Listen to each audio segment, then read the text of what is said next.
Hello friends, जय जगन्नाथ। आज तैयारी करिया पोटाटो 65। सेतिपाई आमे करी पत्ता, अदा, कंचा लंका और रसुण तापर तीनटा आलू लुकापटा खोल देजे चुटकी मारिकी ताको भलो किना धुई किना कद्दूकस करनेबे। कद्दूकस करने ताको भलो किना पानी रे धोइबे। तापर ताको चुपुड़ी किना रखिबे। किंतु टोटली पानी जीवनी। कपे दही नबा, 1 स्पून कॉर्नफ्लोर पकेबा काई किना दहीटा फाटिबनी। काश्मीरी चिली पाउडर ताको देखिना भलो किना गळेबा।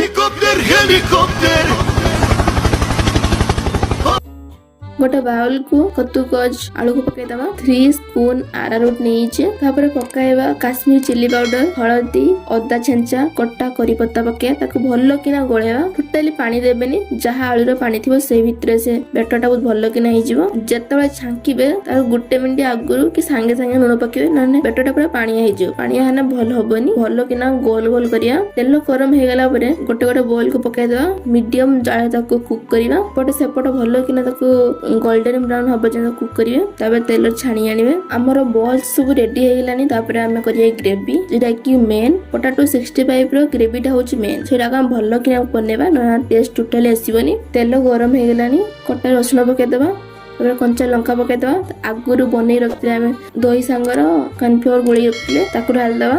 लंका गुंड, स्वाद अनुसार लूण आ धनिया गुंड पकेचे। आ अल्प टिके चीनी पकेचे। हम बड़ चामच चीनी पकेचे। देखिए ग्रेवीटा पूरा करेस छाड़ी जीव। जानि परिए कि हमर ग्रेवीटा पूरा भलो कि हे गेलानी। तापर हम सब जे बॉल्स सब छाणी थिबा सब पके देबा।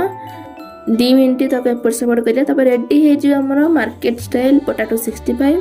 बहुत सुंदर, बहुत टेस्टी। जदि छोट छुआ खाउजंती, छोट छुआ बे बनजंती तो लंका अल्प पकेबे। चैनल को नुआ करी आस्ते लाइक, सब्सक्राइब, शेयर करबा भूलिबेनी। रोहिणी, जय जगन्नाथ, बाय।